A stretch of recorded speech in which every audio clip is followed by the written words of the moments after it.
The town of Merritt, British Columbia, has a particular kind of silence in January, the sort that settles into the bones of a man who has been standing in the same garage for 11 years, breathing the same cold air, staring at the same oil stains on the same cracked concrete floor. That was where Desmond Holt spent most of his mornings, not because he had nowhere else to go, but because the garage was the only place left in the world that still made sense to him. He was 51 years old, broad across the shoulders, with hands that had learned the language of engines before he'd ever learned how to talk to people properly. His daughter Jade was 16 and growing up faster than he knew how to keep pace with. His ex-wife had remarried and moved to Kelowna 3 years earlier, and the custody arrangement left him with Jade on weekends and Wednesday evenings and holidays that he spent cooking too much food and pretending the house didn't feel empty the rest of the time. People in Merritt knew Desmond Holt the way small towns know their fixtures, the way they know the Legion Hall or the grain elevator or the rusted-out Ford pickup that never moves from the corner of Volk Street. He was the man who ran the repair shop out of his property on the edge of town, the one with the hand-painted sign that said Holt's Auto, honest work, fair price. He fixed trucks mostly, farm equipment sometimes. He'd rebuilt 3 engines from scratch that winter alone, working by a single hanging bulb because the overhead fluorescents had blown in November, and he kept forgetting to replace them. What nobody in town talked about, what nobody bothered to ask, was what Desmond had done before the garage, before Merritt, before the marriage fell apart and the life he'd planned dissolved like sugar in rain. For 12 years, Desmond Holt had worked as a propulsion systems technician at Skybridge Aerospace in Winnipeg. He hadn't finished his engineering degree. He'd dropped out in his second year at the University of Manitoba when his father had a stroke and someone needed to come home.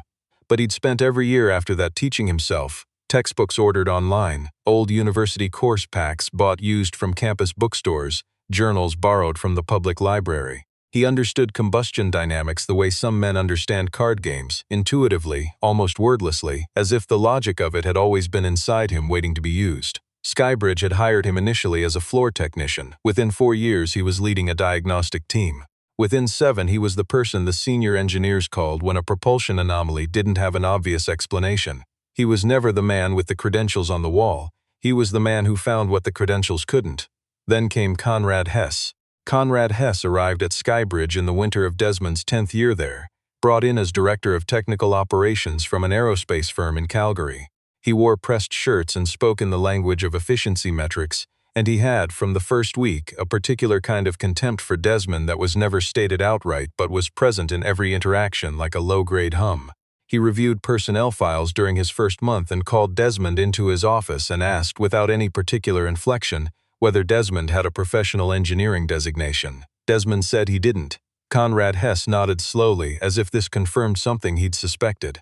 He thanked Desmond for his time. 6 weeks later, during a departmental restructuring, Desmond's position was eliminated. Conrad Hess explained it as a realignment of technical resources. He said the company was moving toward credentialed personnel in all senior diagnostic roles. He shook Desmond's hand and told him he'd been a solid contributor.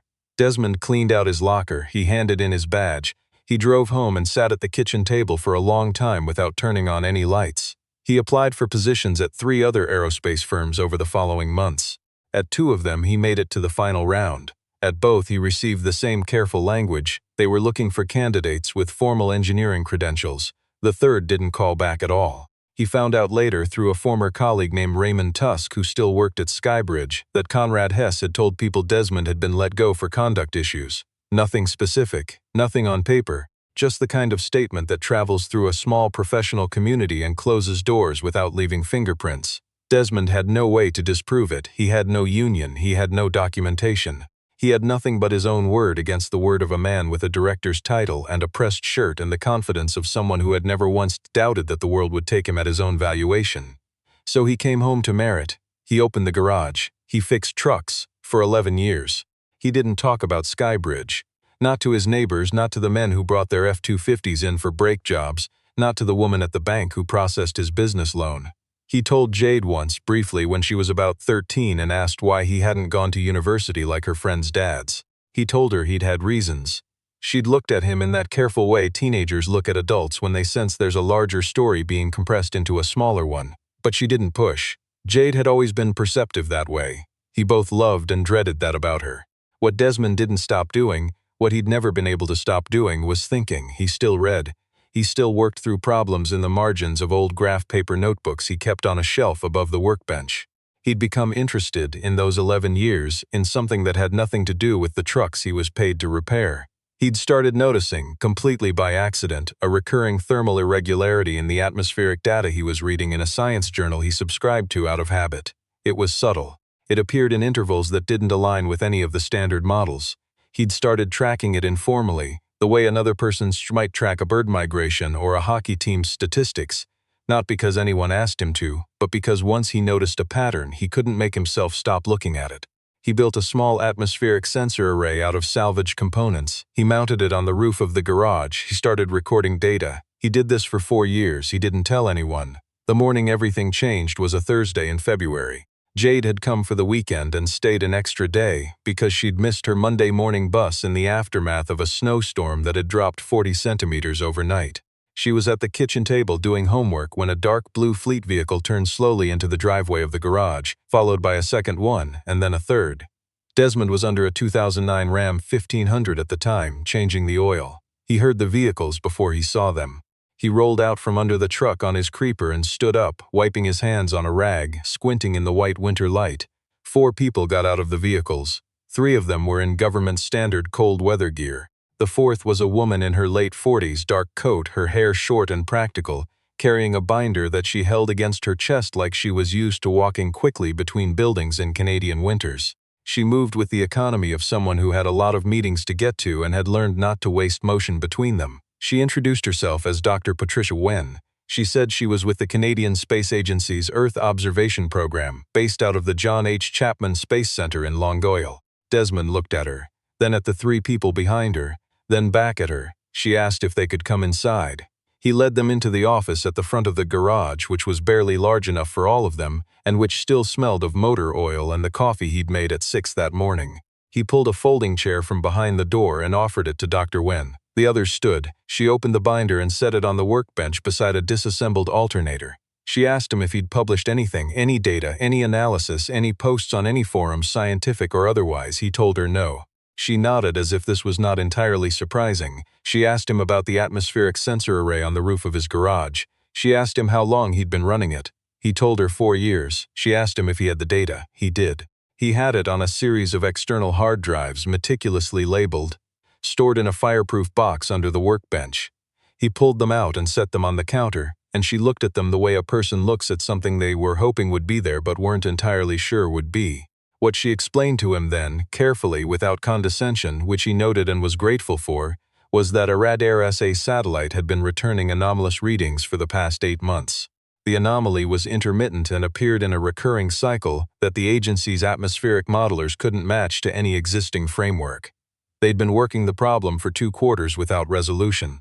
3 weeks earlier, one of their junior analysts, a young man named Theo Arcand from Chicoutimi, had been reviewing a publicly accessible atmospheric database where Desmond had, without realizing it, uploaded 1 month of raw sensor readings 18 months earlier as part of a forum discussion about amateur meteorological instrumentation. Theo Arcand had flagged the data to his supervisor. His supervisor had flagged it upward. The pattern in Desmond's 1-month sample matched the satellite anomaly with a correlation that one of the senior atmospheric scientists had described in an internal email that Dr. Wen did not quote directly but paraphrased carefully as the most significant independent corroboration of an unresolved atmospheric phenomenon she had seen in 14 years of work. Desmond stood in his own garage in his oil-stained Carhartt jacket and listened to this. He didn't say anything for a while. Then he asked what they needed. What they needed, as it turned out, was everything. The 4 years of data, his methodology which he'd written up in those graph paper notebooks in his own idiosyncratic shorthand, his analysis of the cycle interval, his working hypothesis about what was causing the thermal irregularity, which he'd developed quietly and privately, and which, he would learn over the following weeks, aligned in its fundamental architecture with a theoretical model being developed simultaneously by a team of atmospheric physicists at Dalhousie University. A team with combined graduate credentials stretching back 40 years, who had nonetheless arrived at a less precise version of the same conclusion using a fraction of the observational data that Desmond had accumulated on the roof of an auto repair shop in the interior of British Columbia. He went inside and told Jade he had some people to talk to and it might take a while. Jade looked through the window at the government vehicles in the driveway and then at her father, and she didn't say anything, but she put down her pencil and pulled her knees up to her chest in the way she did when she was paying close attention. The meeting in the garage office lasted 4.5 hours. At one point Desmond's phone rang. It was a client calling about a winter tire swap, and he apologized and stepped out to call the man back and reschedule. When he returned, Wen was reviewing his notebooks with one of her colleagues, their heads bent together over the graph paper, and neither of them looked up for a full minute. In the weeks that followed, things moved in a way that felt both very fast and, to Desmond, somehow inevitable. The Canadian Space Agency wanted access to his full dataset and his methodology documentation. They wanted him to participate in a working group reviewing the satellite anomaly, not as a volunteer or a curiosity, but as a formal consulting contributor with a contract and a rate of compensation that, when the number was first presented to him, made him sit very still in his chair. He hired a lawyer in Kamloops before he signed anything. The lawyer's name was Sylvie Oakes, a compact woman in her 60s who had spent her career handling resource and contract disputes and who told Desmond after reviewing the consulting agreement that the terms were reasonable but that she would like to add 3 specific provisions regarding data attribution and intellectual property rights. The space agency agreed to all 3. The attribution provisions mattered more to Desmond than the money, though he wouldn't have said that out loud. He had spent 11 years doing work that no one saw and building knowledge that no one acknowledged. He did not need a certificate or a ceremony, but he needed the record to exist. He needed there to be, somewhere in a formal document with official signatures, an accurate account of where this understanding had come from. The consulting work required him to travel to Longueuil twice over the following 3 months. He arranged for Jade to stay with her grandmother in Kamloops during the first trip and with a school friend's family during the second. He told her he was doing some technical consulting for a government agency. She looked at him with that careful, perceptive attention again and asked if it had anything to do with the people in the government vehicles in the driveway. He told her yes. She nodded. Then she said, completely matter-of-factly, that she'd always known he was smart and she was glad someone else had finally figured it out. He had to look away for a moment before he could answer her. At the space agency offices in Longueuil, he sat in meeting rooms with atmospheric scientists and satellite systems engineers and federal program directors, none of whom asked him about his credentials and all of whom asked him about his data and his methodology and his thinking.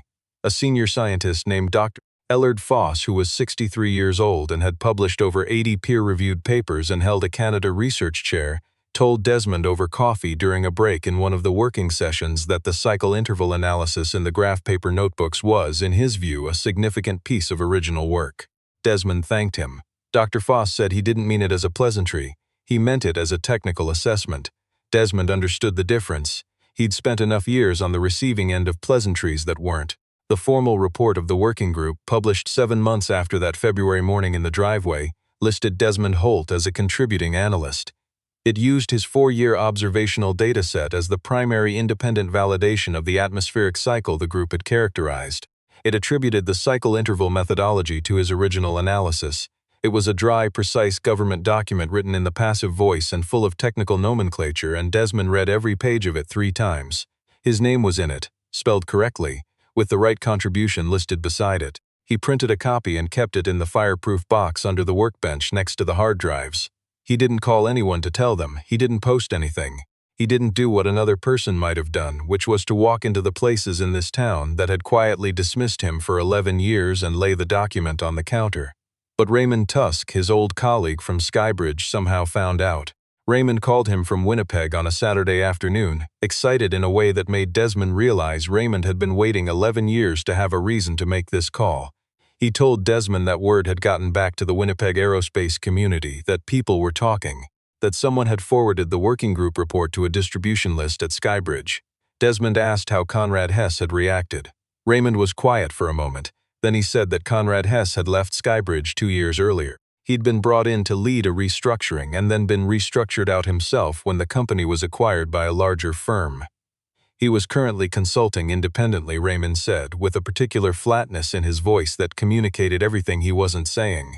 Desmond found he didn't feel what he'd expected to feel. He'd spent a lot of the past 11 years, particularly the earlier years, imagining what it would feel like when justice arrived. If it arrived, he'd imagined it as something large and loud and satisfying, as a reversal visible to everyone who'd watched the original diminishment. What he actually felt was quieter than that. More like the moment after a long repair job when the engine finally turns over. Not dramatic, not triumphant, just the steady, reliable sound of something working the way it was supposed to work all along. He told Raymond he appreciated him calling. Raymond said he'd always known. Desmond told him that meant something, even if it had taken a while to hear it. After he hung up, he went back into the garage and finished the brake job he'd left half done that afternoon. The overhead fluorescents were still blown. He'd ordered the replacements, but they hadn't come in yet. He worked by the hanging bulb the way he always had, the light moving slightly in the draft from the side door. He thought about his father, who'd been a diesel mechanic his whole life, and who'd told him once that a machine doesn't care whether you understand it. It works or it doesn't. You either find the problem or you don't. The machine has no investment in your feelings about it. It only has the problem, and either you can find it or you can't, and if you can find it, then you can fix it, and if you can fix it, then you have earned the right to call it done. His father had meant it as a lesson about humility, about not letting ego cloud the diagnostic work. But Desmond had spent the past 11 years understanding it a different way. The work didn't need an audience. The thinking didn't need permission. The data accumulates whether or not anyone is watching the rooftop where the sensors are mounted. A pattern is a pattern whether or not anyone with the right credentials has validated it yet. He finished the brake job and wiped down his tools and hung them back in their places on the pegboard above the workbench.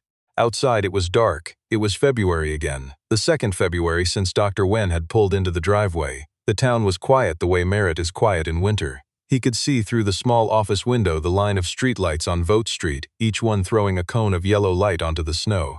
Jade was coming on Friday for the weekend. She'd texted that afternoon to ask if he'd make his chili, the one with the dark beer in it that she claimed was the only thing he cooked properly. He'd told her yes. She'd sent back a single thumbs up. He turned off the hanging bulb. He locked the garage. He walked across the driveway to the house, his boots crunching on the packed snow, his breath white in the cold air. The stars over Merritt were very clear that night. He stood for a moment and looked up at them, not with any particular sentiment, not with the dramatic internal monologue of a man having a moment. Just a man who had spent 4 years tracking something moving through the atmosphere above him, standing outside in the dark, looking up out of habit. Then he went inside and started heating up the leftover soup from the night before, and the house was warm, and the windows fogged gently at the edges, and there was nowhere else in the world he was supposed to be.